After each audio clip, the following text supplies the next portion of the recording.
వాళ్ళు చేసే fake కాల్స్లు, fake సిఓఎస్లు, fake jobs, అలానే ఫేక్ మనీ ట్రాన్సాక్షన్స్ అన్నీ చేసేవన్నీ ఈరోజు మాట్లాడాలనుకుంటున్నాను. ఇన్స్టాగ్రామ్లో గత 1 వీక్ నుంచి బాగా ట్రెండ్ అవుతూ యూకేలో చాలా ఫ్యామిలీస్ ఇబ్బంది పడుతున్నారు వీళ్ళ వల్ల.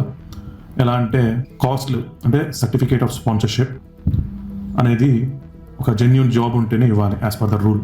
బట్ వీళ్ళు ఒక రిక్రూట్మెంట్ కంపెనీ ఒకటి ఎస్టాబ్లిష్ చేసి దాన్ని ఒక వాట్సాప్ గ్రూప్ క్రియేట్ చేసి జాబ్ అడ్వర్టైజ్మెంట్స్, యూకేలో మల్టిపుల్ జాబ్ అడ్వర్టైజ్మెంట్స్ చేసి గ్రూప్స్లో అడ్వర్టైజ్మెంట్ చేయడం వల్ల మేమందరం వాళ్ళని కాంటాక్ట్ అవ్వాం.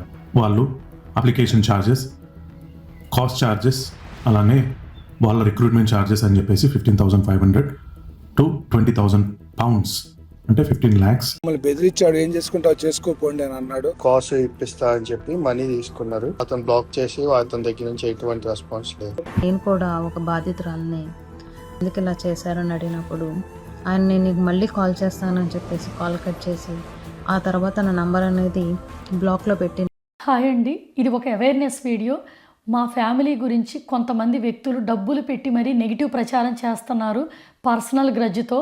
ఈ విషయం మీద ఆల్రెడీ యూకేలో లీగల్గా వాళ్ళ మీద యాక్షన్ తీసుకున్నాం కొంతమంది వ్యక్తులు.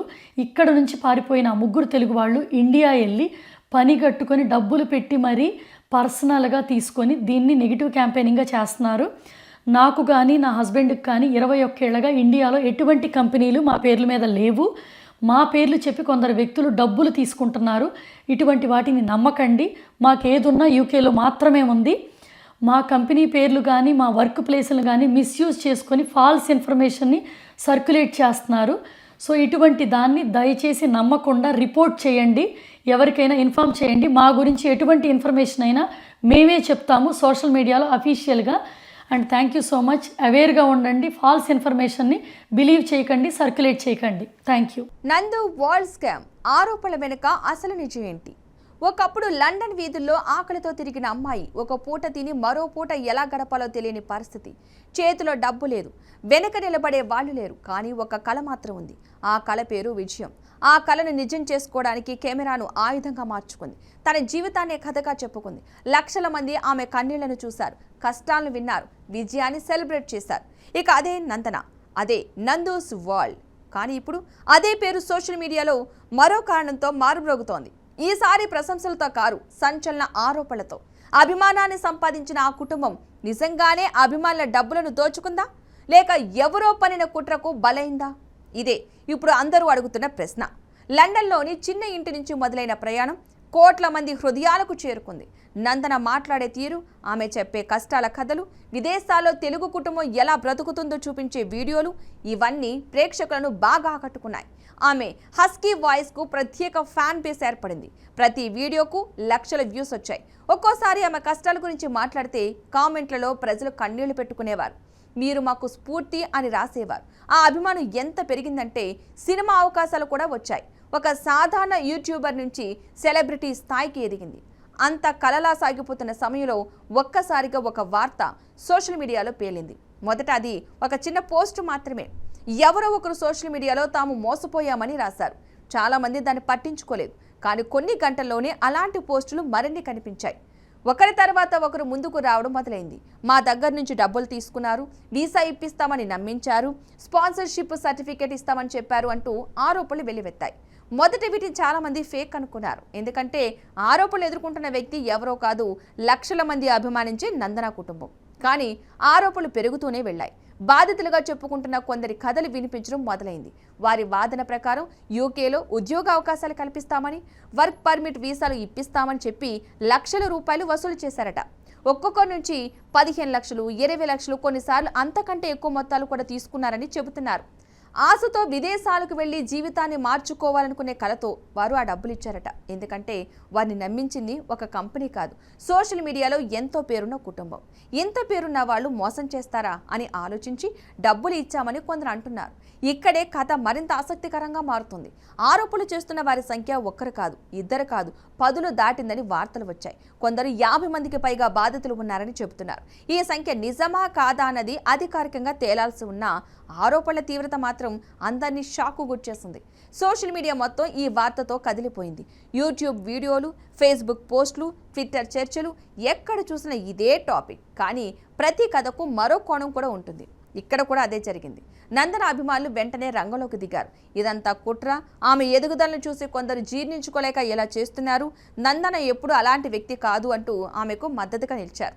వారు గుర్తు చేశారు లండన్లో కష్టాలు పడిన రోజుల గురించి చెప్పిన వీడియోలను, కుటుంబం కోసం చేసిన పోరాటాన్ని, ప్రజలకు స్ఫూర్తినిచ్చిన సందేశాలను. అలాంటి వ్యక్తి ఉద్దేశపూర్వకంగా మోసం చేస్తుందని తాము నమ్మలేమని వారు చెబుతున్నారు. అయితే మరో ప్రశ్న కూడా వినిపిస్తుంది. ఆరోపణలు అబద్ధమైతే వాటికి స్పష్టంగా సమాధానం ఎందుకు ఇవ్వడం లేదు? ఇదే ఇప్పుడు చాలా మందిని ఆలోచింపచేస్తుంది. చిన్న చిన్న విమర్శలకు కూడా వీడియోలు చేసి స్పందించే నందన ఈసారి మాత్రం ఆరోపణల అసలు విషయంపై మాట్లాడలేదని కొందరు అంటున్నారు. ఆమె చేసిన వీడియోలో తనపై అసూయతో దుష్ప్రచారం చేస్తున్నారని చెప్పినప్పటికీ డబ్బులు తీసుకున్నారా, వీసాల వ్యవహారం ఏంటి, బాధితులు ఎందుకు ఆరోపిస్తున్నారు అనే ప్రశ్నలకు ప్రత్యక్ష సమాధానం రాలేదని విమర్శకులు చెబుతున్నారు. ఇక్కడే సస్పెన్స్ మరింత పెరుగుతుంది. నిజంగా డబ్బులు తీసుకున్నారా, తీసుకుని ఉంటే ఎందుకు అని వ్యక్తిగత వ్యవహారమా, మధ్యవర్తిత్వమా, లేక పూర్తిగా అపార్థమా, లేక ఎవరైనా నందన పేరును ఉపయోగించి డబ్బులు వసూలు చేశారా? ఈ ప్రశ్నలకి ఇప్పటికీ స్పష్టమైన సమాధానం లేదు. అందుకే ఈ కేసు చుట్టూ మిస్టరీ మరింత పెరుగుతోంది. సోషల్ మీడియా చరిత్రలో ఇలాంటి ఘటనలు కొత్తవి కావు. మొదట అమాయకంగా ప్రారంభమై ప్రజల విశ్వాసాన్ని సంపాదించి ఆ తర్వాత వివాదాలు చిక్కుకున్న ఇన్ఫ్లుయెన్సర్లు చాలా మంది ఉన్నారు. అభిమానం అనేది చాలా విలువైన ఆస్తి. కానీ అదే అభిమానాన్ని కొందరు వ్యాపారంగా మార్చిన సందర్భాలు కూడా ఉన్నాయి. అందుకే ఇప్పుడు ప్రజలు మరింత జాగ్రత్తగా చూస్తున్నారు. ఎవరు నిజం చెబుతున్నారు, ఎవరు అబద్ధం చెబుతున్నారు అనే విషయాన్ని తెలుసుకోవాలని కోరుకుంటున్నారు. ఒకవైపు బాధితుల ఆరోపణలు, మరోవైపు అభిమానుల మద్దతు, మధ్యలో నందన కుటుంబం. నిజం ఎక్కడుంది? అది కోర్టులో బయటపడుతుందా, అధికారిక దర్యాప్తులో తేలుతుందా, లేక కాలమే సమాధానం చెబుతుందా? ప్రస్తుతం అందరూ ఎదురు చూస్తుంది అదే. ఈ కథలో అత్యంత ఆసక్తికరమైన విషయం ఏంటంటే ఇప్పటికీ చాలా మంది అభిమానులు నందనను నమ్ముతున్నారు. ఆమె మోసం చేయదు అని గట్టిగా చెబుతున్నారు. మరికొందరు ఆమె కూడా ఎవరి చేతిలో మోసపోయి ఉండొచ్చు అంటున్నారు. ఇక అదే అభిమాన శక్తి. ఒకసారి మనసులో చోటు సంపాదించిన వ్యక్తిని ప్రజలు సులభంగా వదిలిపెట్టరు. కానీ మరోవైపు డబ్బులు కోల్పోయామని చెబుతున్న వారి బాధను కూడా విస్మరించలేం. అయితే అసలు నిజం ఏంటి? ఆరోపణలు నిజమా, అబద్ధమా? నందోస్ వరల్డ్ చుట్టూ తిరుగుతున్న ఈ వివాదం చివరికి ఎక్కడికి దారితీస్తుంది? కోట్లాది మంది అభిమానుల నమ్మకం నిలబడుతుందా, లేక ఈ కథ మరో సంచలన మలుపు తిరుగుతుందా? ఈ ప్రశ్నలకి సమాధానం ఇప్పటికీ రహస్యంగానే ఉంది. ఒక విషయం మాత్రం నిజం, ఈ కథ ఇంకా ముగియలేదు. అసలు క్లైమాక్స్ ఇంకా రావాల్సి ఉంది. మరియు అందరూ ఎదురు చూస్తున్నది అదే.